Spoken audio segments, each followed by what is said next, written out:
Luke Inman, Superior Sports Talk. No Karl-Anthony Towns for us today as Sam Ekstrom. He's on the IR, but have no fear. We'll pick up the slack. We'll give some bench guys a crack at this starting five today. I'm just happy to be on a podcast with a Vikings writer who left the Vikings beat during a winning season. This doesn't happen every year, Arif. Arif Hassan with Pro Football Network. You can credit me for finally lifting the Vikings curse, giving them an opportunity to win. I should leave more often. And I'm Luke Braun from Locked On Vikings, and I absolutely agree with Arif there. It's the Minnesota football party. Run it. Locked On Sports Minnesota Podcast. It's endless Minnesota Vikings talk with the diverse voices of your local experts. It's time for the Minnesota football party. It's your guys hanging out talking next level Vikings football. So join in with Pro Football Network's Arif Hassan, Locked On Vikings Luke Braun, Superior Sports Talk's Luke Inman, and Vikings insider Sam Ekstrom, plus the biggest names in Minnesota football for the Minnesota football party. And it starts now. Welcome to the Minnesota Football Party on Locked On Sports Minnesota. Luke Inman, host of Superior Sports Talk, on Twitter at Luke_Spinman. Okay, guys, Ekstrom is either doing one of two things right now. He's either found the corporate card again, he's probably halfway around the world, nice sandy beach, or he's just sitting in front of that you fireplace. Of all people. What? Yes. I've been exposed. Yeah, I remember you being in Thailand. I've been I exposed. can't believe someone would just leave the show without telling anyone and go travel internationally. Oh, my God. Can you guys hear Who me? would do that? Can you guys hear me? Yeah. No, Bangkok. Yeah. Yep. Bangkok. He's either halfway around the world or he's sitting in front of that damn fireplace in a rocking chair with probably a little blankie, some hot cocoa, listening to Christmas music. Which one would you guess of the two? Because it's one or the other. There's no in between with him. Oh, I'd say the fire. He's an old man. He's an old soul. I just don't. Luke, you and I will jet set. We'll disrupt an entire podcast to go abroad. Sam Ekstrom, he loves gets a little pipe out, little tobacco. The corncob pipe. Thinks about life. Thinks about special teams. Yeah, on the Vikings. Enjoying a Hallmark film. Side. Yeah. Where would Sam travel to? I feel like an exotic beach is like 5th or 6th on his list. I feel like he'd go somewhere where he could be nice and cozy. Maybe Banff, Canada, where it's cold. I would say Canada. But it's beautiful. But you get to be in a cabin, maybe his own fireplace in a cabin too. I don't know. Totally. I feel like that's where he'd go. The weird sightseeing things like, Idaho has the largest baked potato in the world, honey. Should we go road trip to Idaho and see that? Or the biggest ball like of the yarn is yeah. He's going to Dassel, Minnesota, you're saying? Yeah, exactly. Don't All they right. also have like the giant dinosaurs there too? Oh, do they? I did not know about the dinosaurs in South Dassel. Dakota. That's exciting. We'll have to ask Sam next time he's on Monday ask when he comes him. back. Yeah. Joined as usual by Arif Hassan, Pro Football Network, Vikings Insider on Twitter at Arif Hassan NFL. Next up, the kid you copied off in math class, Luke Braun. Check out Luke after every Vikings game on the Locked On Vikings podcast on Twitter at Luke Braun NFL. And joined today by one of our favorites, Tommy Guns, a.k.a. Tom Schreier, co-founder of Zone Coverage on Twitter at TSchreier3. So real quick story here before we jump in. I bring the wife to the Wolves game last night for her B-Day. And I know. You brought your wife to a basketball game for her birthday? Like, who's this really for? I get it. But I'm sitting there, and I scan the crowd. First, you got JJ and KJ Osborne courtside at the game. That was awesome. And then as I keep scanning, I get to the media section, and who do I see? Tom Schreier clacking away on the MacBook Pro, leaning over, copying Marnie Gellner's notes over there. I just absolutely lost it. Tom Schreier. What'd you think of that game last night, Tom? It was fun. I was telling someone, so I think Dalvin Cook was there next to the Sasquatch, and he actually broke down how the Sasquatch, I'm trying to think, it's Jack Links, I think. The guy keeps like coolers in there and stuff like this. Like Dalvin Cook was like, this dude has a passion. Like he had a full-fledged conversation with he had it with the Sasquatch. He was obviously Adam Thielen, local guy. He's been to a couple games. And then now you have KJ Osborne, Justin Jefferson. I had told someone, I was like, I hope the Wolves are okay in general. But when these guys come, because you got to imagine, like, these are, professional players taking time out of their day, and they watch this and they're like, oh, this is what it looks like when you lose. But no, they saw an exciting game. Ja Morant booted. Dylan Brooks booted. Anthony Edwards goes off. Jalen Noel. 7 technicals. Luke, that's 7. my guy. No, the refs lost control of that game. But Jalen Noel coming off the bench. My guy looking good. And Wendell Moore Jr. first start. So, hey, for a team that's kind of in disarray, picks up a win over Memphis in front of 2 superstar. Yeah, I haven't yet, but I'll sure to go over to zone coverage. Check out Tom's breakdown on the Wolves game last night and all their great Vikings coverage, too. You can check it out on zonecoverage.com. I think we have Sam Ekstrom some footage. I think he's trying to touch base with us. Matt, do you have any footage from Sam? I'm back with more unhinged airport videos. I was waiting for some inspiration on how to predict this game on Sunday, and then I got it. See this out the window? That is a white plane. What's the name of the Jets quarterback? Mike White? What's another name for a plane? A jet? That plane is at a standstill. It is grounded. It's not moving. The Jets aren't going to move the ball on Sunday. Mike White, he's out of fuel. Vikings 19-11. Weird scores only. You had to pick 19-11. 11 in the history of the NFL. Has there ever been 19-11 for a final score? Probably, but the point still stands. Sam, unbelievable. Before we jump into it, guys, remember, follow along Locked On Minnesota YouTube channel. Hit the subscribe button, and on Twitter, give us a follow. It's at Locked On MIN. And remember, we're a podcast too, free and available, all platforms, Spotify, Apple, you name it, we got it. Tons of great choices over there, too. You got the Ron Johnson Show, Superior Sports Talk with Carol Evans, Reggie Wilson. It's your one-stop shop with endless Vikings talk with local experts. Do us a favor, hit the subscribe button and drop us a 5-star review. You can also now find us streaming on your Roku or Amazon Fire Stick devices. Just look out for our Locked On Sports Minnesota app there as well. Speaking of YouTube, guys, every day I post a new poll up on the Locked On Minnesota YouTube community page. Yesterday, I asked fans, which NFC opponent would you most prefer to see in round 1 of the playoffs? 4 options: Bucks, Falcons, Commanders, Seahawks. Here were the results. This surprised me a little bit. Falcons run away with it, 69% of the votes. Commanders only 14%. That would have been my pick. Bucks 11%. Seahawks only 6%. Guys, just quick around the horn, thoughts on the results. I know we briefly touched on this Monday, but which team would you like to see the Vikings face off against in round 1? Tom, you're our guest today. Let's start with you. Yeah, I understand the Falcons on that one. That's probably the right answer. I would say with the Commanders, that was a weird situation. That playing surface is not like meant for football and professional. I also think this team has figured out a little bit in terms of protection since then, right? That was the most encouraging thing in between the 4 days, the Dallas game and the Pats game. I would assume if that is played on US Bank Stadium, which is a better surface, better stadium. I was going to say in front of home crowd, although I think there were a lot of Vikings fans in Washington, but in a different setting with how this team's evolved, I don't think people should be worried about the Commanders, Taylor Heineke in the playoffs. Yeah. Arif or Luke, were you surprised at any of these results? And what's the dream scenario look like for the Vikes in your eyes in round 1? I'm surprised to see Tom Brady not in last place here. Just because he's the reputation of Tom Brady. Yeah. I mean, we talked about it on the last one, how it's not the same Tom Brady. It's not what we're used to. But in general, it's like the Falcons and then small margins of error small margins for everybody else. But yeah, it's clearly the answer's the Falcons. Yeah, no, I think. I think this tells us that we have a discerning audience, right? that they understand that Tom Brady is not Tom Brady, that the Buccaneers have a losing record, and that the Seahawks are probably a little bit more threatening. So, I totally understand that. I actually would also take the Falcons over the Commanders. I mean, the Commanders have probably a better quarterback. Like, I know we've all been digging on Taylor Heineke, and fairly so, but it's not like Marcus Mariota is like good, right? Let's not kid ourselves.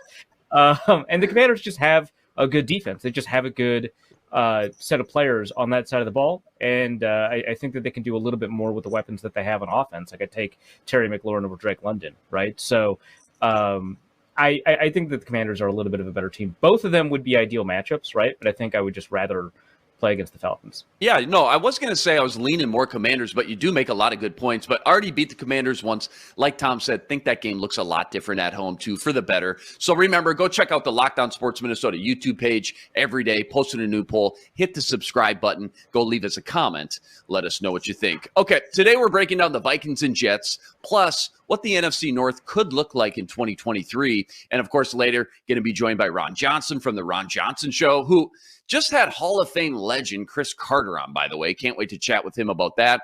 But let's start here, guys.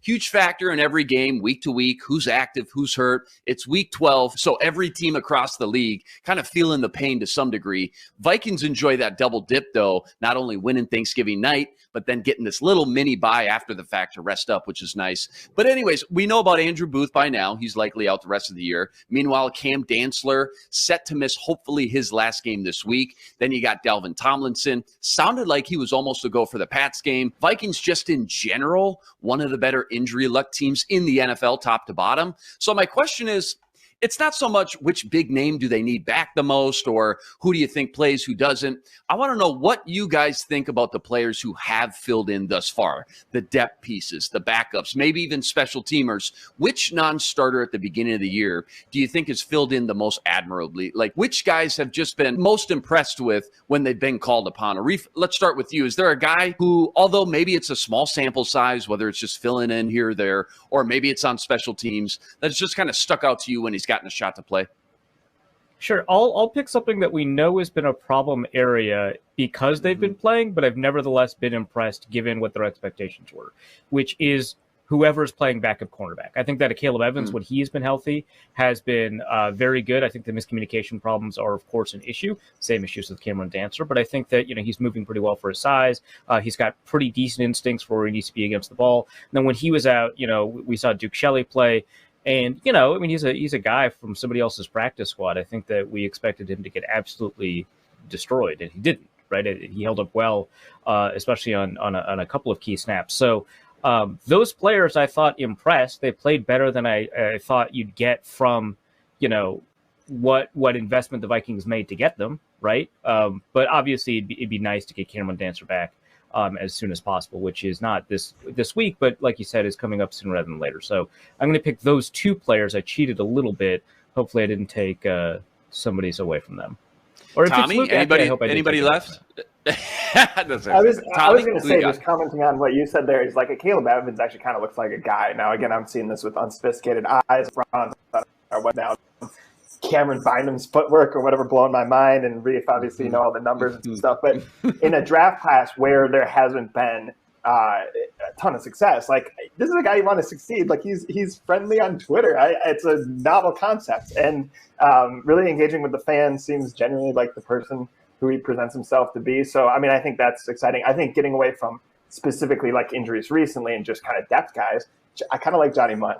Like I just do. He seems like a Munt. Yeah. He's a guy who can block, who can catch when called upon. He literally got the first play, and I think it was a design play of the season. It was a throw to Johnny Munt. So I think to have like that, that's what I think of like the security blanket tight end, right? Hockenson's really dynamic. He's a hybrid, receiver. Having a guy like Munt he did score in the red zone and can catch and offer something in the blocking game, especially now when they need that help. I'm all about Johnny Munt. Yeah, that's a good one. Luke? I'll get out of the secondary. Although I agree, like for the expectations of each of those players, except Andrew Booth, I think they've exceeded them. But I'll go on the defensive line with Dalvin Tomlinson out. We've needed to see a lot from Jonathan Bullard, and James Lynch is kind of a rotation. And those guys, well, again, like there has been a drop off. They're not just going to like one for one replace Dalvin Tomlinson, but those guys have had their fair share of playmaking on defense. In particular, James Lynch has done a lot more than I ever expected him to. He'll still get beat by doubles and stuff, but he's good for like 2 or 3 really cool run stops a game, and that's really fun. And I think Jonathan Bullard has done a really good job of like holding up in his spots and keeping the spacing the way it's supposed to be, kind of doing that defensive tackle dirty work. So I guess, I'll shout out those guys. James Lynch has had a more interesting season than a good one. But I think Jonathan Bullard has genuinely been a quality player as a rotational starter and or backup, like full-time starter with Dalvin Tomlinson out. No, that's a good one. I thought he was just a veteran camp body, and for him to not only make the 53, but actually make a little bit of an impact here as a rotational guy, beat out Armin it's Watts, been a pleasant get him surprise. cut. I'll say, given the circumstances, given the situation he was put in, I know not perfect. They've helped him out a lot with protections, double teams, etc. at times, but I'm digging Blake Brandel, the job he's done. Almost impossible shoes to fill coming in for Christian Darrisaw. Cowboys game kind of left him out on an island against Lawrence and Micah Parsons, which, I mean, that's just rude if you ask me. All things considering, yes, he gave up that 1 sack. Yes, they helped him out a lot, but we all know what a tough 3-game stretch for any offensive lineman, going from Von Miller, Cowboys pass rush, to the Pats front 7 scheme and just the different looks they give you. And after all those years, we watched this offensive line shuffle so many guys in and out, trying to find different combinations of what works, what doesn't, to not only feel like we have this cemented starting 5 the entire year, but to have what I think is becoming a quality backup swing tackle behind him. It's been awfully nice to see. That's just my 2 cents. Taking a step back to the Jets, you don't go from bottom of the barrel to 7-4 without a great offseason. Robert Saleh turned this defense literally from worst to first, legit 32nd ranked defense in multiple categories last year, now PFF's #1 ranked defense. I want to break down this draft class and which players fans can kind of watch out for Sunday, because if you remember, everyone left that draft weekend handing out an A grade for the Jets. They said they had one of the top 3 hauls. But so rarely when you look back, do the grades actually match up with the production on the field, at least in year 1. Not the case here. It's been pretty dang flawless. Sauce Gardner, not just good for a rookie, #1 cornerback in the NFL. #2 on the list, by the way, Patrick Peterson, no big deal. Garrett Wilson, another Ohio State wide receiver. He looks the part, on pace for over 1,000 yards. Breece Hall flashed before the injury. Jermaine Johnson, #3 rookie pass rusher. Oh, and on the other side of him, Texas A&M's Michael Clemens, who's also a top 3 rookie pass rusher right now. And then Max Mitchell is currently starting at right tackle. So absolutely home run draft. I'll start with you, Arif. What do you remember about this draft haul for the Jets after that draft weekend? Did you like it as much as everyone else? Was there a favorite pick you had in there as far as maybe scheme fit or value goes? Just your quick assessment of what the Jets were able to do in last year's draft based off your consensus big board. Yeah, I know that, my consensus big board is a little bit more of a buzzkill compared to everybody, especially when you have like 3 first-round picks, right? Like the whole point of having 3 first-round picks.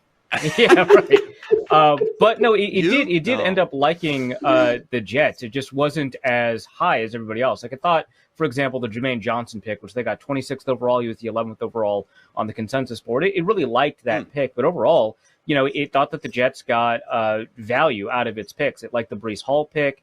The Sauce Gardner pick, I think, was fit identically to value and positional need. The thing with the Jets is that with their picks, I think outside of Michael Clemens, they did not have a reach in their top 100. And of course, the Michael Clemens pick has turned out for them. So it turns out they were right and the board was probably wrong. But, you take a look at that first round, you take a look at what the Jets did. It liked the Garrett Wilson pick a little bit. It thought that was matching to value.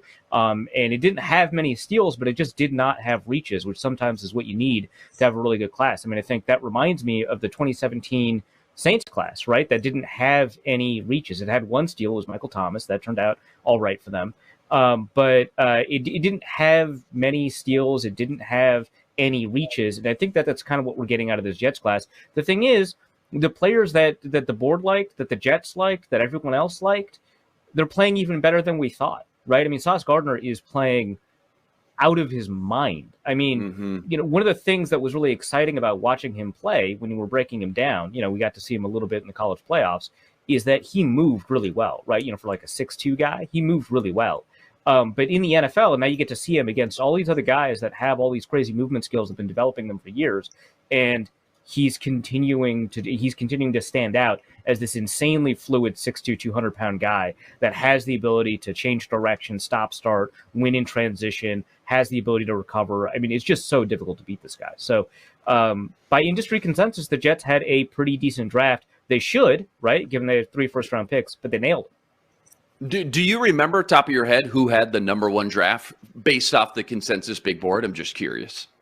Well, let me pull it up. It was the Carolina Panthers, which, we'll see how that turns out down the road.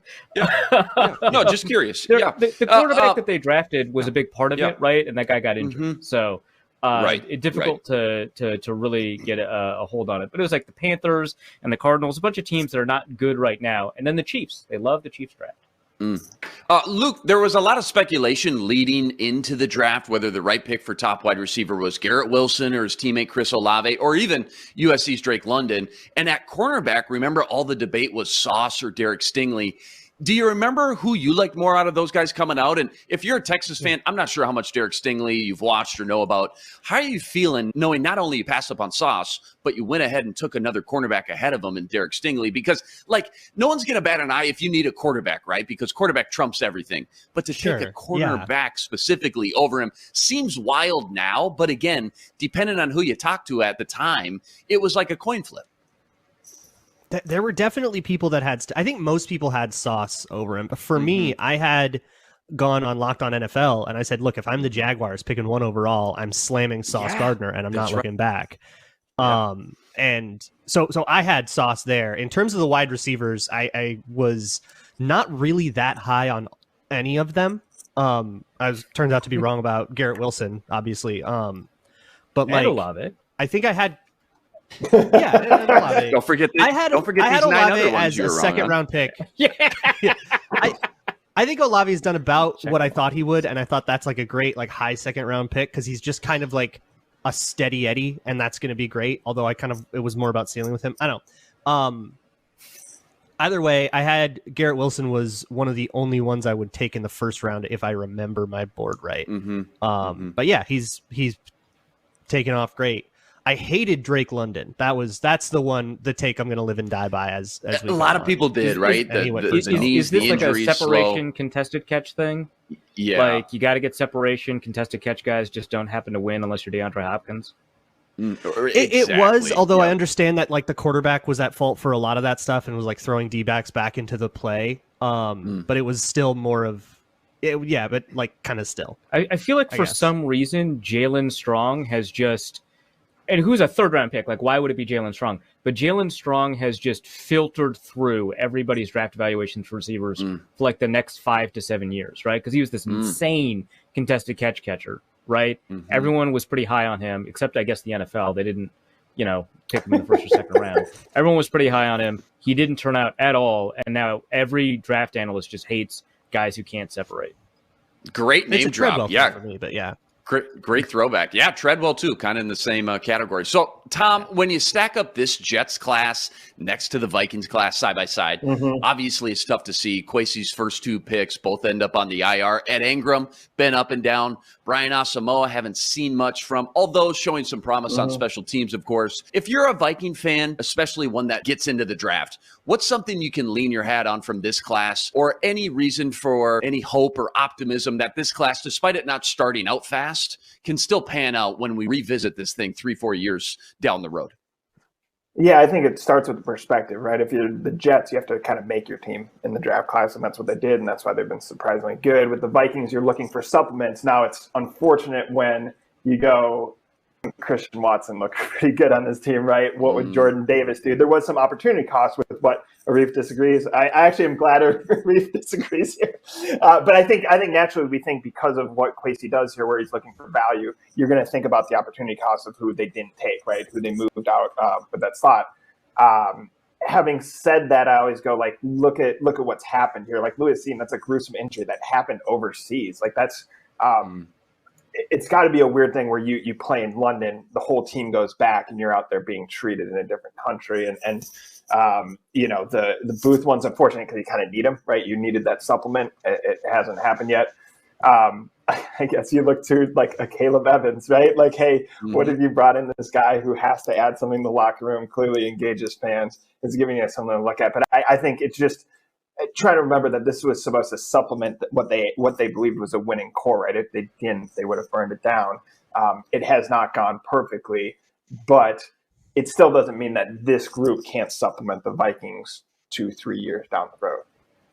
Yeah. To your point, small sample size. Caleb Evans looks like a hit given where he was drafted. And if you can get even just one of either Cine or Booth to play up to the level they were drafted at, that's two guys that can inject some, much needed youth into this secondary for the next handful of years for sure. And we said this after the draft too, and we're saying it now, between Bynum and Harry, not sure you need to rush Cine back anytime early in the season in 2023. And meanwhile, Asamoah, too, I think just kind of drew the short straw and being stuck behind two veterans in this brand new defense. I'm still not sure that's any detriment to his play or the fact he maybe wouldn't be starting on another team at this point in the year had he been drafted somewhere else. But just real quick as we wrap this up, to Luke's point too, it won't be long till we see some 2022 redraft articles. It's going to be crazy to think that Sauce Gardner probably would have gone number 1 overall in some of those drafts looking back. As good as, Aiden Hutchinson's been good, Travon Walker's been okay, but Sauce Gardner's just been hands down that much better than everybody else. Speaking of talking about the games within the games here, we're going to get one of the juiciest matchups we'll see all year. Justin Jefferson lines up across Sauce Gardner. Strong case to be made, the number 1 cover corner versus the number 1 wideout in the league.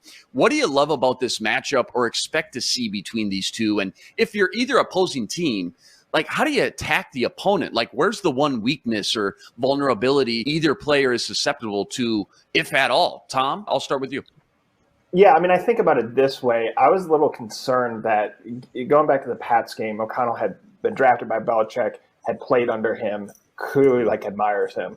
He keeps his notes from when he was there, and Belichick unceremoniously cut him in 2009, a year after taking him in the 3rd round. I was a little worried he was going to go, I'm going to see Jefferson, I'm going to try to beat him with Thielen, with KJ, with Cook.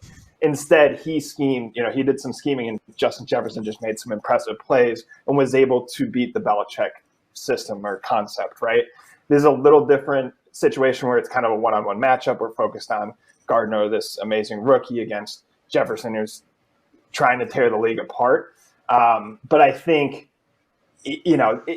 somehow Justin Jefferson finds a way. We found that out in Buffalo, right, with that catch. We saw it against the Patriots where Cousins said it was a north-south route, and he threw into double coverage because it was east-west. Still, for Justin Jefferson kind of almost effortlessly make a catch there was incredible. The fact that Cousins almost threw him into, I think it was a linebacker near the end zone, and Justin Jefferson just bounces off of him and scores or whatever. I expect him to continue to find a way. I think Patrick Peterson said his body lies to you. He's a great route runner. He kind of throws guys off. I think he'll have a little fun with the rookie. Having said that, I love this challenge because Sauce Gardner wants to make a statement here. I shut down Justin Jefferson. I'm one of the best corners in the league. Yeah, he's already shut down a lot of big names, but shutting down JJ, that'd be a huge resume booster for sure. Good points there. Arif, what exactly does having a pure shutdown cover corner do for a defense like Robert Saleh has right now?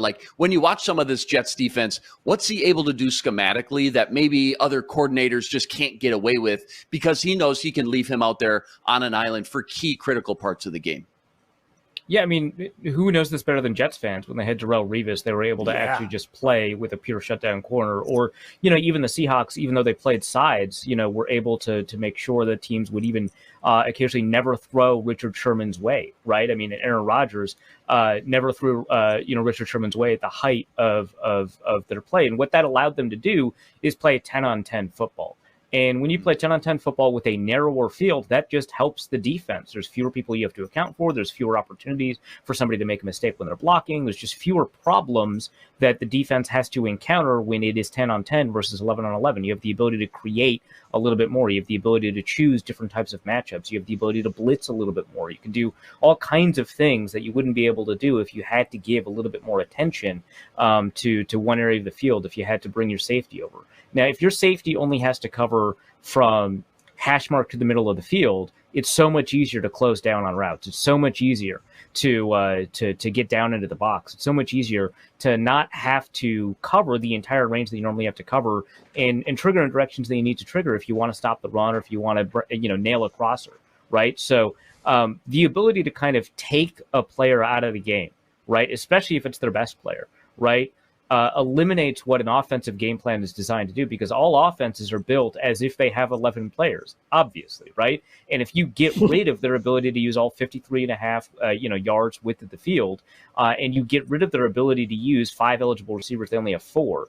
It is really difficult for you to design an offense and execute an offense outside of basically running the ball that kind of fits what your game plan is going to be. So it provides an enormous benefit. Yeah, really good breakdown there. In this weird way, actually reminds me a lot of what Christian Darrisaw has done with the Vikings protection. Honestly, the way they leave him out there one-on-one, it just allows everyone else more opportunities to double team, etc., and just makes everyone around him that much better. Luke, thoughts on this matchup, JJ versus Sauce? If you're KOC, do you still force feed JJ, get the Randy ratio going, or instead, do you expect him to use more as a decoy at times? Or is there another one-on-one matchup you're just really excited for when you get into the X's and O's of this game? So if the Vikings want to, they can avoid this matchup entirely. And from a TV perspective, that would be a bummer. But the Jets don't shadow with Sauce Gardner because they feel so good about DJ Reed on the other side. They feel good about Michael Carter in the nickel. So they just play mostly sides. They played field boundary once, and that was against the Bills. Stephon Diggs got 93 yards, but they didn't shadow Jamar Chase. They didn't shadow either the Dolphins receivers. They didn't shadow with Sauce Gardner at all. So if you wanted to just have Justin Jefferson live in the slot all day, go up against Michael Carter, or if you wanted to motion him around and try to get him at linebackers, do your own thing, you can absolutely do that. So this matchup will probably end up happening at some, but from my understanding of the Jets, that's just not how they play it. But that Jamar Chase game where they didn't shadow him with Sauce Gardner, 6 catches, 26 yards. Well, you bring up a great got point 5 for 93 the one time they went away from it. So whatever they're doing, they're able to shut down these good wide receivers, but they're not doing it by just having Sauce follow guys around the field. Maybe they could, maybe they should, but hard for me to question what's going on that defense. That just leads me to ask you or Arif, DJ Reed, has he been that good this year then, huh? He's been pretty solid. He's been great. Wow. Yeah, no, he's been fantastic. That's if I were to test a matchup, it'd be Michael Carter. Okay. Yeah. It is, again, to go back to the Darrelle Revis, it's like when Darrelle Revis had Antonio Cromartie, right? DJ Reed is playing extremely well. He's playing at a level that I think a lot of cornerback ones would strive to play at. I mean, the Jets defense, the thing is, if you take a look at, for example, the Patriots defense, which were number one in points before the Vikings played them, right? The thing about the Patriots defense is they got most of their good games out of being able to shut down one-dimensional teams that could run the ball, but they didn't have a quarterback that could run or a receiver that you really needed to cover because of that quarterback situation, right? So they were able to shut DeAndre Swift and the Lions. They were able to shut down Breece Hall and the Jets. They were able to shut down, Nick Chubb and the Browns, who do have Amari Cooper, but they just couldn't get the ball to him, right? They were able to shut down a lot of these one-dimensional teams, but they weren't able to shut down multi-dimensional teams like the Vikings, who had Justin Jefferson and Dalvin Cook.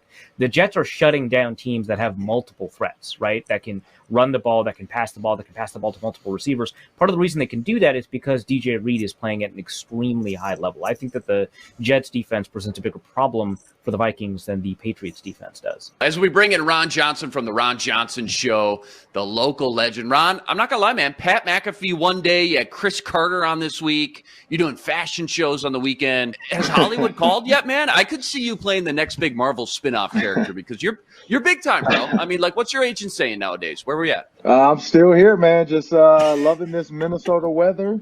And actually I got the chance to interview TJ Hockenson and David Blough last night for the Audible, sponsored by 3M with the Vikings. So sat down with those guys for about an hour, and it was it's very eye-opening. I love David Blough's openness to explain the third quarterback and what his role is, and he's enjoyed it. He's growing in it, but he's been a huge help being a former Lion with TJ Hockenson. And I think people don't understand how important that relationship was, where David had been with the Lions for 3 or 4 years, and then now with the Vikings. And so then, TJ Hockenson comes, you have a guy that can explain the same verbiage. So hey, when we call X out, Y, whatever, this is what it actually means in Vikings terms, so on and so forth. And all week, for 2-3 weeks, I was saying TJ Hockenson should be tagged in routes, and he actually confirmed last night, because I got to ask. He's like, I didn't want them to have to tag me. He's like, I wanted to get into the playbook. I wanted to know the concepts. I wanted to know the routes, because I didn't want them to feel like they needed to tag me in order for me to be a big part of this offense. So, that just shows how dedicated he was, when he flipped that switch. And it was a cool night. So that was and Cris Carter, man, he did not disappoint as well. Huge Go check it out if you haven't seen the pod with Cris Carter, but just huge nuggets here and there, man, about who's the best receiver in Vikings history. Where does he see Adam Thielen fit in Vikings history? Because everybody seems to forget Adam Thielen is still top 5 in Vikings history right now. So there's a lot of little nuggets Cris Carter dropped, but I always love, the off the field stuff more so than on camera stuff with Cris has always been great for me because, going to Larry Fitzgerald's house a couple times and Cris was over there and just sitting down and just chopping it up. Like he's always been a legit guy. And so I was happy to have him on the show. Yeah, really cool stuff. Again, if you haven't checked it out already, go check it out up on the Locked On Minnesota YouTube page. Let me stick with Cris Carter here, man, because I watched that whole interview. It was outstanding, start to finish. What was your number one takeaway from hearing him speak that just stuck out with you the most? And when you think about his story, right, 4th-round pick in Philly, obviously doesn't work out there, comes to Minnesota, just goes off. Is there a guy from this current era, maybe the last decade or so, that just reminds you of that same story where sometimes just finding the right change of scenery is what's needed most to really catapult that player's career? Oh, man, that's tough. Like Stephon Diggs, I kind of feel like that because I'm not saying he was already great here, but he's on a different plane, right now. And then another one that kind of came to mind, too, was Tyreek Hill, like, a guy that was really, really good for the Chiefs, but now, him and Justin Jefferson neck and neck for the top receiver. I don't think Tyreek ever was considered the top receiver. And so just in this Dolphins offense, but who knows, a lot of times, and Cris Carter brought this up, you look at Cooper Kupp and what he did, and then all of a sudden now look at him now. Injury definitely a part of it, but, because we were joking about the Jerry Rice deal and 22,000 yards and, Cris Carter 15,000 yards. And he was like, I'll let you watch the pod to figure out what he said about Jerry. But what he said about himself is like when you think about that 15,000 yards, for a receiver to play 10 years in the NFL would have to have 1,500 yards every season and not get hurt. Like that's what's even crazier to think about Cris is because 12, 13, 14-year receivers, I don't know if we're going to see any of those for a while with injuries and this turf and all this stuff. But Cris kind of brought that up. Like when you think about, 17,000 yards with Larry Fitzgerald, like if you're a 10-year guy, which is great, a guy like Adam Thielen, you got to have 1,700 yards every season. Like that's what's amazing about what those three have done. When you look at Cris Carter, Larry Fitzgerald, Terrell Owens, Jerry Rice, like it's going to be far and few between. And so I look at a guy like Tyreek Hill, though, that, I don't know how long he'll play. We'll see what the Dolphins do. And then Stephon Diggs clearly has found home with Josh Allen. But it's always going to come down to money. Like, Josh Allen just got paid. Stephon Diggs is getting paid. Does Steph want another contract? Is he going to ride this one out? You just never know. Around the horn clockwise, Tom, go ahead whenever you're ready.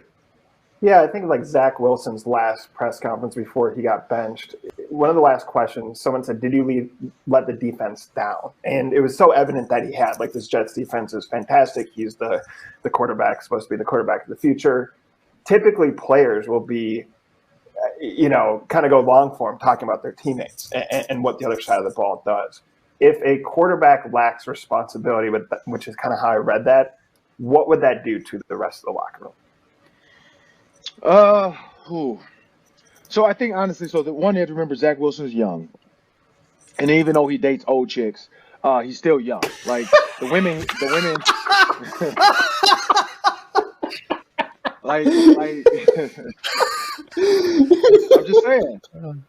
I'm just saying. Like the slump busters that he hangs out with are not going to make him more mature, and so it's one of those. It's one of those things. So you have to understand that. So Zach Wilson, he made a mistake. Like, let's be real. Like in that moment, he was extremely frustrated. He was probably tired. He was annoyed probably with the questions. We don't know at what point that question was asked because we've seen many athletes walk away from a table after the 10th question. We've seen many athletes, dodge a question or just give you a no or yes after the 10th question. So we don't really know where that fell in the scope of the answer. But yes, you as a quarterback, you should always be well-spoken. You should be well-versed with the media. Every player should, but the quarterback has to be the tip of the spear.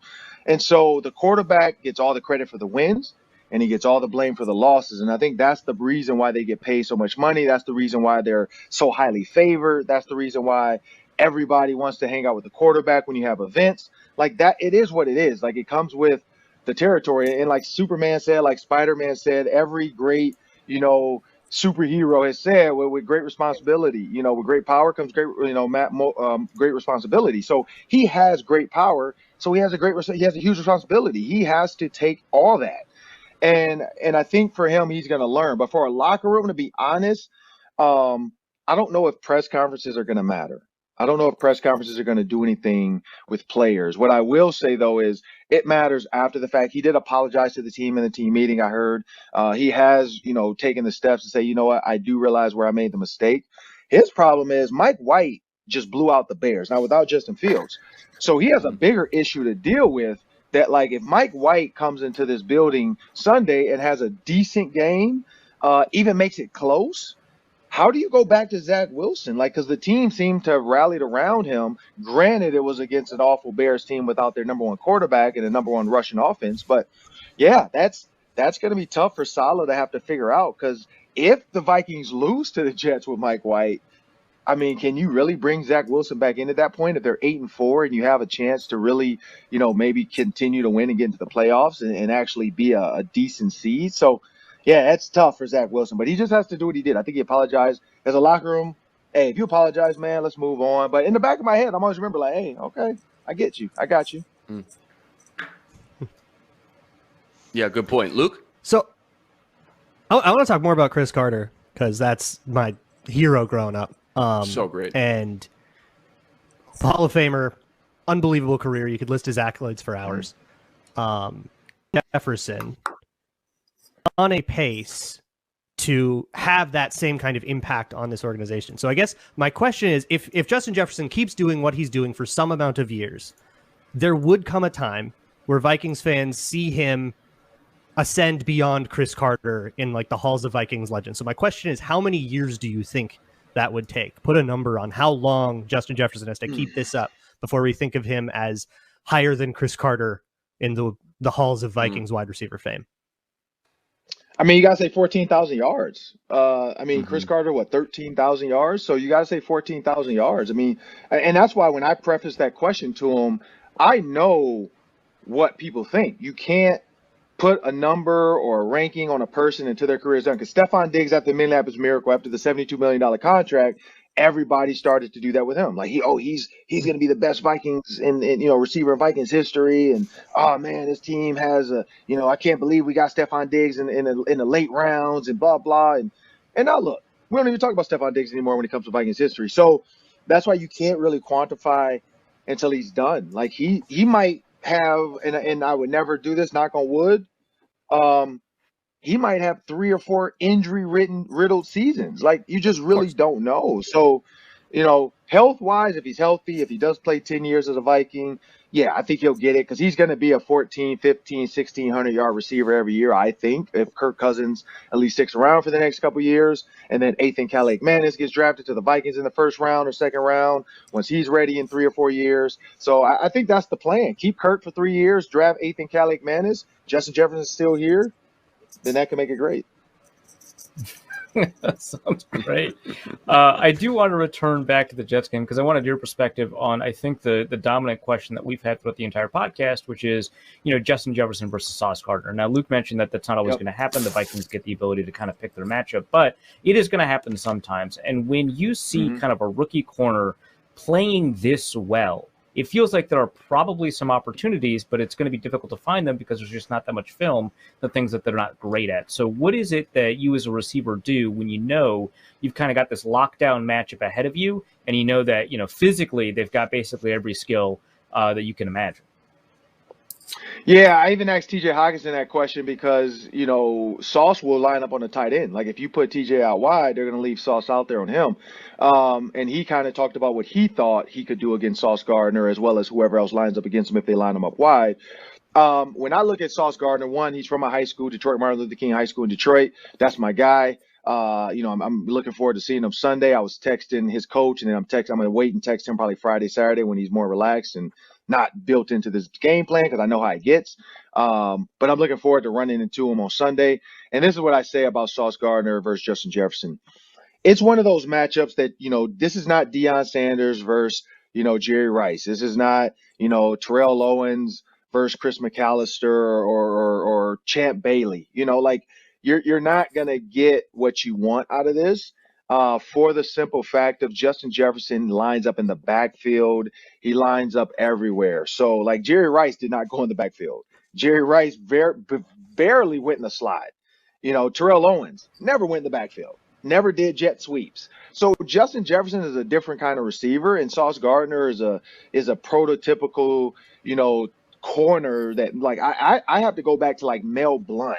You go back to 1978, Mel Blount, the Super Bowl opposite my dad. Like that's what Sauce Gardner is. And I did text my uncle and I said, hey man, when you look at this kid from Detroit, Sauce Gardner, what is it that a long cornerback like that can give a guy, not just Justin Jefferson, but any receiver trouble? And he said the arms, like his arm length is what gives him a difference where he can jam and a receiver can't reach out and do that tug and pull. He can jam, and when you reach, you're just hitting like bicep. You're not hitting shoulder pads. So a guy like that can really, and he has good feet. He's fast. He's athletic. He can catch the football, and he's raw. Like I told David Blough that I said, man, Sauce Gardner didn't even play high school football start until his senior year. So when you think about that, he really has not grown into what he can really be. Like Luke Fickell got him and kind of, made him who he was. But this is a kid that his ceiling is still not even, you can't see it yet. Like it's like Lil Wayne. There's no ceiling. Like, I don't know if for those that don't know, go listen to the mixtape. But, that's what I feel like with Sauce Gardner. Like it's like listening to Lil Wayne. There's no ceiling. Like you just can't see it because you don't know what he can be. And again, for those that don't know Mel Blount, man, go Google that 1978 film if you can find it. Like every time I would see my dad's highlights, man, I would watch Mel Blount. And he's a lot more physical than Sauce, and that's because the game has changed. But man, a long cornerback can alleviate a lot of issues. Like if you're beat by a yard, you have that extra length of arm and leg to jump and create that. And that's why I'm excited to see Caleb Evans, because I think he's similar. When you're a long corner, you can eliminate getting beat when you're a yard behind because your arm length and your wingspan can actually help you out where you don't have to grab and pull. You can just stick that arm out and then play the receiver's hands. So, yeah, I don't know. Like the Sauce JJ, we're going to watch it, but I don't think we're going to get a ton of it. I love it. Ron Johnson on Twitter, @3Ron Johnson. Check him out every day on the Ron Johnson Show, part of Locked On Sports Minnesota Network. If you haven't already, you got to go check out Ron's latest interview with Vikings legend and Hall of Fame wide receiver Cris Carter. Absolute must-watch. Ron, I got to check out this TJ Hockenson, David Blough sit-down, too. Where can we find that here, too, when it comes out? Well, K-Fan, I think, runs it like on their radio station on Friday, Saturday. I know we're going to mention it Friday. I'll be at Buffalo Wild Wings tomorrow in Chanhassen for the fan feast or whatever. So I know we're going to talk about it there. But then the Vikings socials, they will release it on all their social platforms. And it's just a long format interview. It was really cool to kind of, hear. And David Blough and I, it actually worked out because the reason why is because my wife went to the Olympics in 2008. His wife went to the Olympics in 2021. So he and I actually stayed after, which was, I always tell guys like, man, I'm on your time. I'll follow you. So I kind of walked him back to the locker room. I was like, look, I don't want to keep you. And he was like, no, man, I want to hear more about your kids. I want to hear more, about your wife going to the Olympics because you've been here. You've been where I'm at.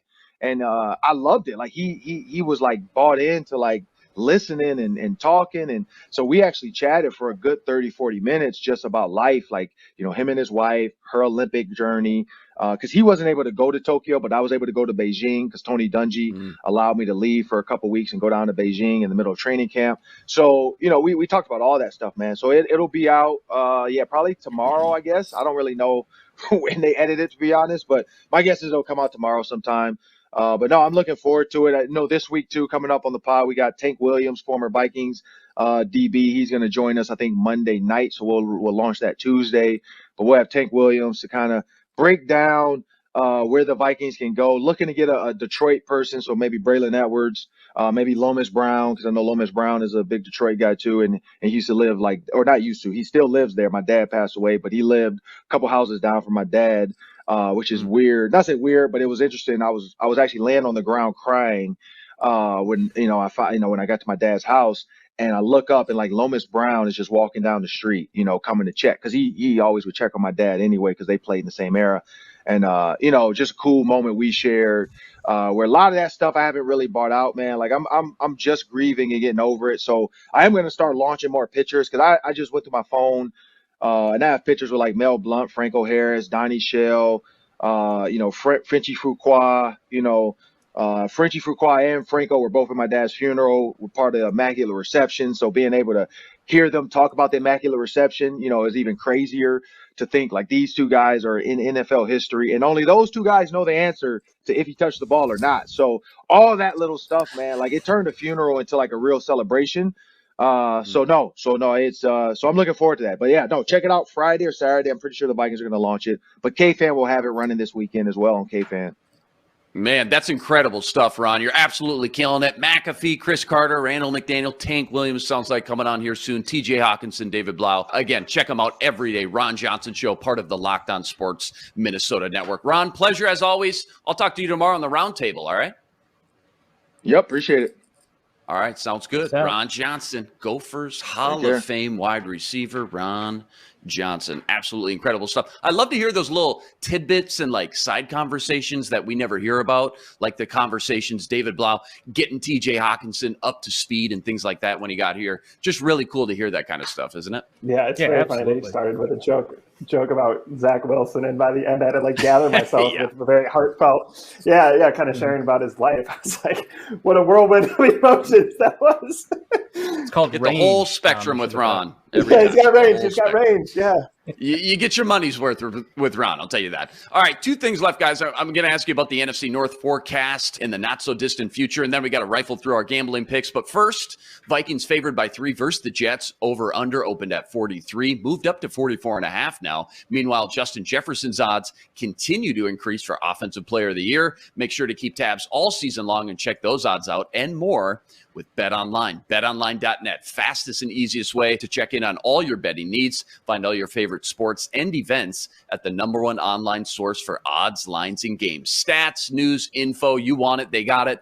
NFL, NHL, NBA, even MMA and UFC. BetOnline makes betting easy and is your #1 source for all your betting needs. Go to BetOnline.net today to learn more. That's BetOnline.net, where the game starts. And remember, when you subscribe to Locked On Sports Minnesota, you're getting endless Vikings talk with local experts. Sam and Ron, they're talking football every day in the Ron Johnson Show. Reggie Wilson gives you a sports anchor's perspective on superior sports talk. And the Minnesota Football Party brings together the top Vikings podcasters in the city. Subscribe to the free Locked On Sports Minnesota podcast feed wherever you find your podcasts. Drop us a 5-star review or find our videos on the Locked On Sports Minnesota YouTube channel and find all our daily shows for free at your fingertips any day, anytime. All right, guys, I want to look at the landscape of the NFC North here real quick because it's been a long time since we've gone into a season where the general consensus didn't have the Packers at the top, the Vikings kind of nipping at their heels, will they or won't they, and the Lions and the Bears at the bottom.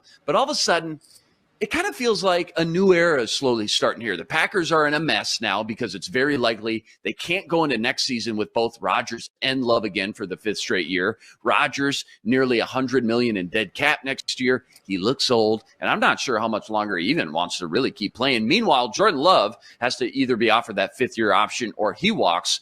And as far as the Vikings go, as fun as this year has been and as magical of a ride this has been, when you look at the core of their team, you see a lot of aging vets creeping up there in age. Harry, Kendricks, Za'Darius, Pat Pete, Adam Thielen, heck, even Kirk Cousins, not a young buck anymore. Dalvin Tomlinson, Daniil Hunter, not spring chickens anymore. Jordan Hicks, what is he, 30, 31? It just feels like it won't be long until the majority of those guys are on their way out and the Vikings will be in rebuild mode before you know it. So it tells me two things.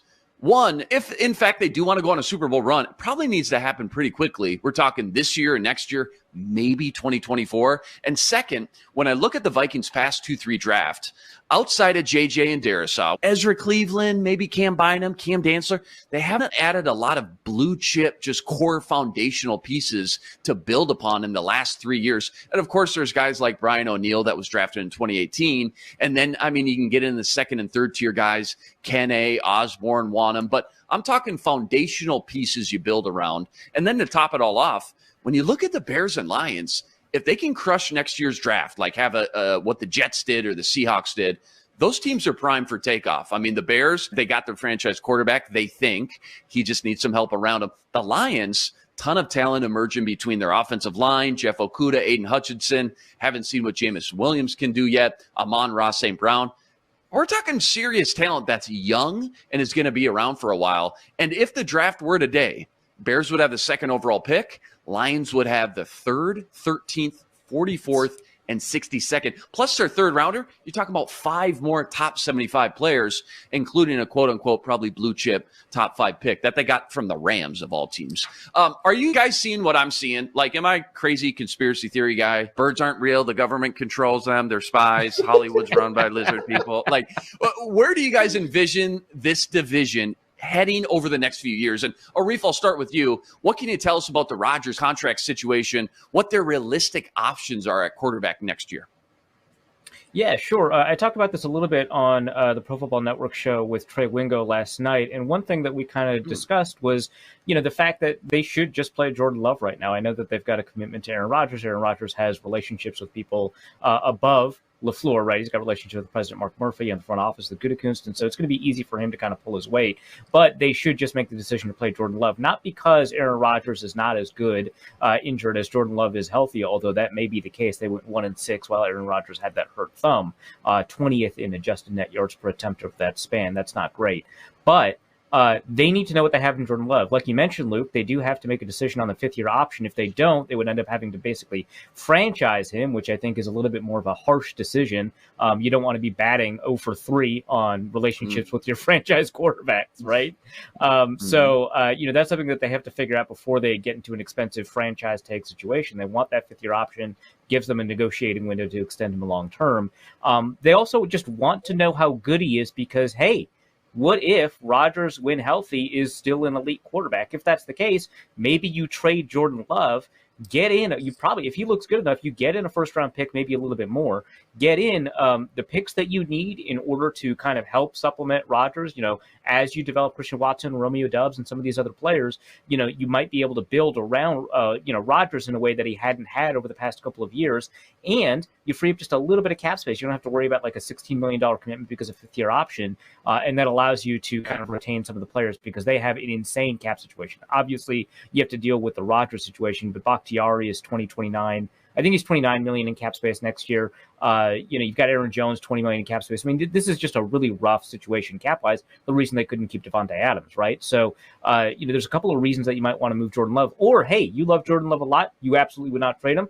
Maybe trade Aaron Rodgers, right? If you have the ability to get a 1st-round pick for him, and he's only got, a couple of years left on his contract, maybe you can get somebody to take on a good chunk of that cap, right? It kind of really depends on what's happening there. And, I can't think of a better team than the next Vikings opponents, right? You've got the LaFleur connection, right? You've got an amazing team around the Jets, right? You've got, the ability to really unlock somebody like Garrett Wilson, right? And, hey, Brett Favre was traded to the Jets. I mean, what better way to take care of some unfinished business than to win the Super Bowl that Brett Favre couldn't? And then, hey, maybe after that, Aaron Rodgers shows up in Minnesota for a second. I don't know.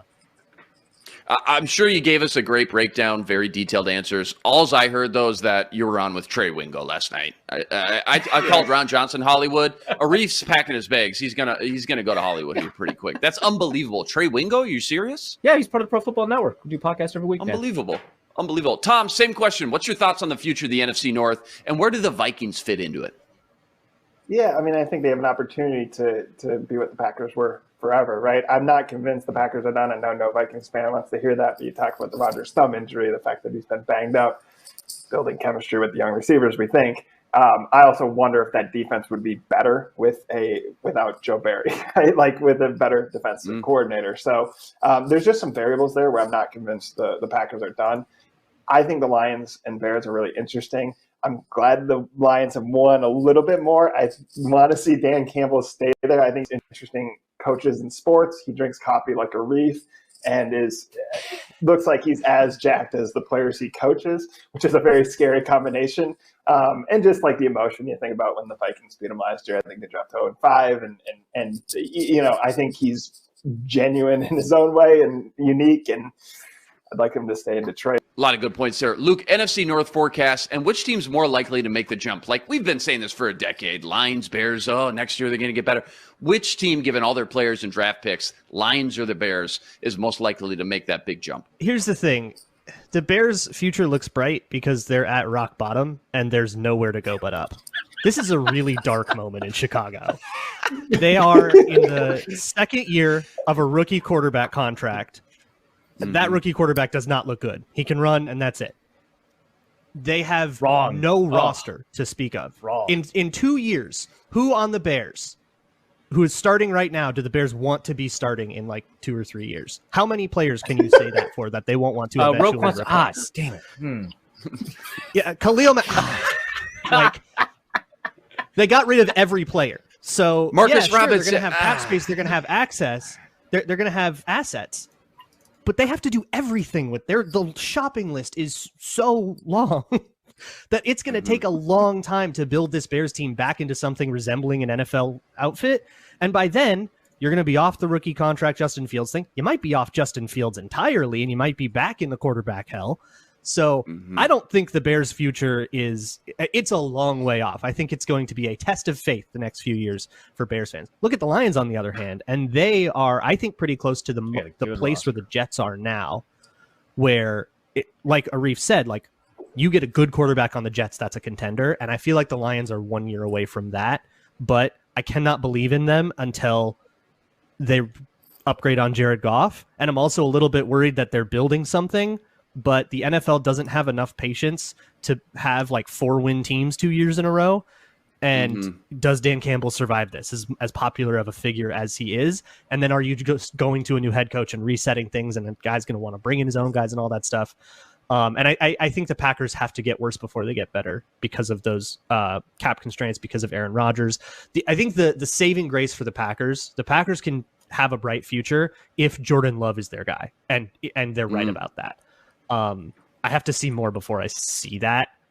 But I mean, it's when you look at the way Aaron Rodgers came in, he didn't play till year 4 and it's year 3 for Jordan Love. So like, sure, I get that's like how that organization wants to do things. But unless Jordan Love is the second coming of Aaron Rodgers, it's going to get real dark in Green Bay as well. And that's not even saying the Vikings have like the brightest future in the world. Like everybody said, they've got older players, expensive players and stuff, but I think they just have so much less work to do than a team like the Bears, because they have guys like Darisaw, O'Neal, Justin Jefferson, guys that in 2025 you hope are still on the Vikings. The Bears feel like they're in the same spot as the Texans. Just tell us how you really feel, though. Like, you're holding back. I have no respect for teams that tank. I have no respect for teams that have no interest in winning the season. The Bears threw away a season and they deserve to get disparaged. I just want to be clear that the Bears do have good players that they will want to hold on long term, and some players that are interesting, right? Like Chase Claypool is interesting. We'll see what that turns into. But yeah, I mean, they're going to want to hold on to Kyler Gordon and Jaquan Brisker, right? I mean, interesting, right? He could be good. They traded for him, right? He could be good. One time I made somebody dinner and they called it interesting. I didn't feel very good about it.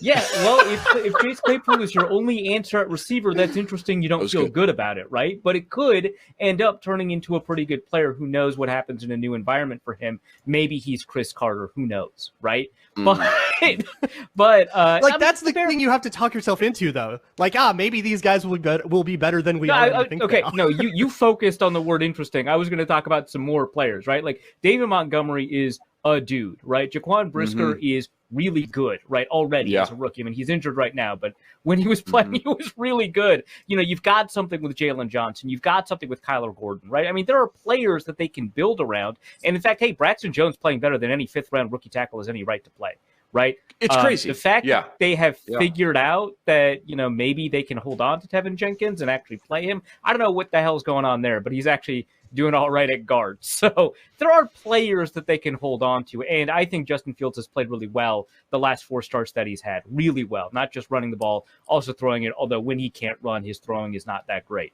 But I think that his development from like game 17 to game 18 has been fantastic.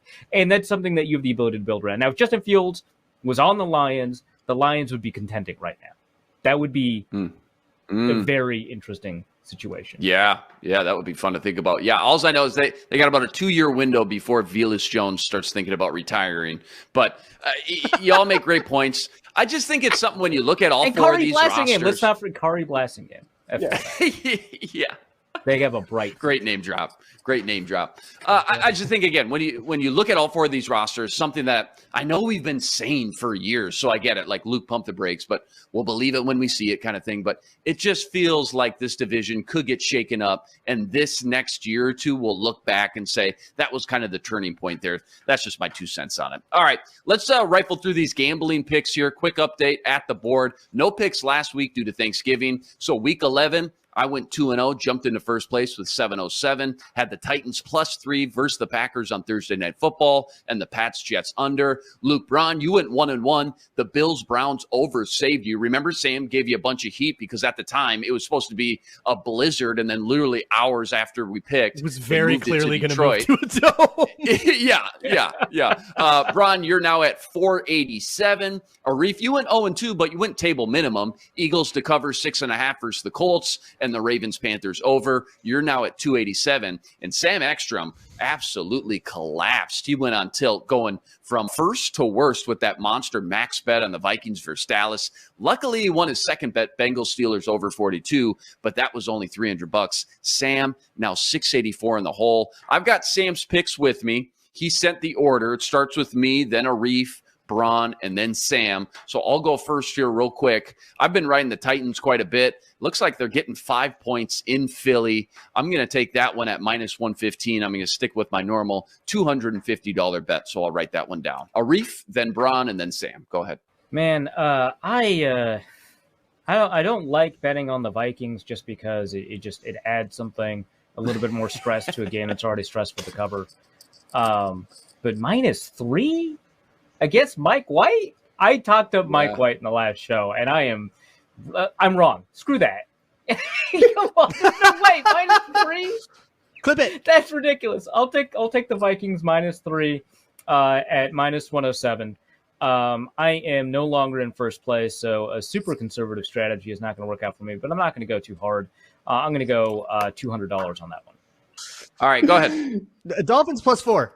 -110. Love I'll it. bet whatever the minimum is. Staying conservative. Dolphins +4, -110. Table minimum is 130. I've got Sam's first pick here. He wants Ravens -9.5. And check this out. He's doubling down. He's going $1,000 bets on both these picks. Ravens -9.5. Lock it in. And then he comes back with his over-under, his first over-under, Commanders Giants under 40.5. Again, $1,000. I'll figure out what the odds are at. Back to you, Braun. Over-under. Oh, I hate all of these. Good. I guess Pittsburgh kind of showed us something, and Atlanta can still score. Over-under in that game is 42. That's a pretty low one, and I feel like there's enough outcomes where, as dumb as those offenses are, they can find 42 points. So I'll take that over 42. Steelers, Falcons, -111. I'll keep that at the minimum. Love it. Arif, over under? Not often you get sniped in these, but I did just get sniped on that. Ooh, he liked it. So once again, hope I'm wrong. Anyway, my remaining over-unders on this are at two ends of the spectrum. One is a pretty high under I want to take. One's a pretty low under I want to take. Let's go with the high under because cheering for like a 0-point game sucks. Chargers Raiders. This is basically a pick'em game. The over/under is at 51, and I can see where all the points are coming from. I don't respect the Chargers defense very much, but this is, I think, just a lot to me. I think that both teams will be able to play, I think, a little bit tighter. I mean, just these divisional games, especially in the AFC West, have been ridiculously tight, and I think that means less of a shootout and more of a grind. So I'll take under 51, -115, again, $200. Love it. Jamar Chase coming back. We got a rematch of the AFC Championship, Chiefs-Bengals, highest over-under on the board, 53, and I'm taking the over. I love it. plus, or what do we got here? Minus 110, over 53 in Cincinnati, $250 bet. Lock it up. There you go. Those are our picks for the week. Good luck, everybody. Let's, as we wrap up here, just final thoughts here. Give me one key to the game, your biggest key to the game this Sunday for the Vikings against this stingy Jets team. Luke, start with you. The Vikings need to shore things up over the middle. They need their safeties to play a little more aggressively. Mike White doesn't have the arm strength to punish things, so I don't need to see cornerbacks playing 15 yards off and giving up 9-yard receptions. There's my key. Cornerbacks need to play it aggressive and go beat guys. Is that an Ed Donatel thing, or is that like Zimmer kind of gave personal preference, do whatever you want to kind of do, or is Harrison it a little Smith bit of both? plays with like 12 yards as a safety. Like Harrison Smith plays it like a psycho. Cam Bynum plays on the roof. It's player to player. Watch the film breakdown on zone coverage. Yeah, I just did a lot. Yeah, great breakdown on zone coverage. It's and sometimes it's just a quirk of that coverage for reasons the coverage needs one guy in press and one guy off, and then they'll pick on the guy who's off. So some of that is there, but when you are in off coverage, how far off you are is sort of a matter of like comfort. Love it. Tom, what you got? Biggest key to the game. One key to the game. Vikings Jets. Did they solve the pressure issue between the Dallas and the Patriots game? Obviously did in the Patriots game, but I think the Jets will exploit it if they didn't. So will Cousins have enough time to find his receivers, namely Justin Jefferson? Arif, give me one key to the game for the Vikings. It should score more points than the Jets and they'll win. Oh, boo. Well, it's just I don't like most keys to the game because they're basically like win the turnover battle. Yeah, you think? You get it. I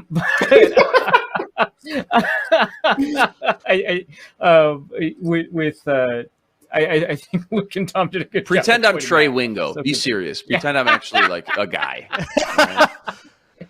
No, I think the key here is, basically what Tom said is to kind of win in the trenches. I think here also on the other side of things is that, the one thing that Mike White is really good at is distributing the ball really quickly and doing well when he has a clean pocket of finding the guys that he needs to find and throwing with anticipation. But he collapses under pressure, absolutely collapses under pressure. Has almost no experience with pressure at Western Kentucky or at South Florida. And so this is one where the Vikings absolutely need to just ram in the pressure. I mean, whether it comes with blitzes or four-man pressures, whatever, they need to make sure that they can win with za'darius Smith. Hey, did I say something funny? Is that something that you want to talk about? This is a family show, guys. It's a family show. Whether or not it's using za'darius Smith as a spinner, whether or not it's using four-man pressures or blitzes, they need to find a way to disrupt the pocket, penetrate the pocket. Really. Yep.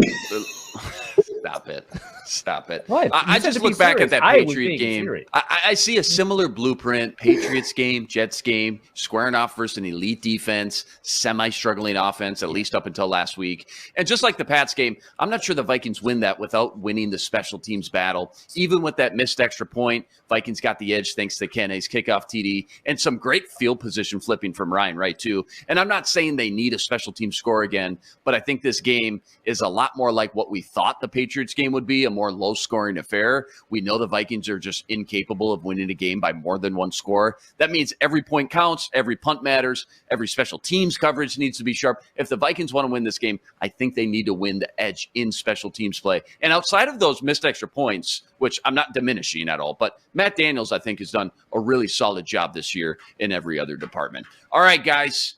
That's a wrap today. Remember, like, rate, review, and subscribe to the YouTube channel. Join us every Monday and Thursday with your 1-hour breakdown of everything Minnesota Vikings. We're a podcast, too, free and available, all platforms, Spotify, Apple, you name it, we got it. Subscribe, drop us a 5-star review, and find us now streaming on your Roku or Amazon Fire Stick devices. Just look out for our Locked On Sports Minnesota app there as well. That's the man, Tom Schreier. Check out all the great work they're doing over there at zonecoverage.com. Follow him on Twitter at TSchreier3. Arif Hassan, Pro Football Network on Twitter at Arif Hassan NFL. Luke Braun, check out his postcast immediately following the Vikings game Sunday. He's on Twitter at Luke Braun NFL. Luke Inman on Twitter at Luke_Spinman. Special thanks to the producer, Matt DeBritz. We're back Monday with another episode of The Football Party, part of Locked On Sports Minnesota. For Tommy, Arif, the two Lukes, until Monday, enjoy the game. Skol Vikes, signing out.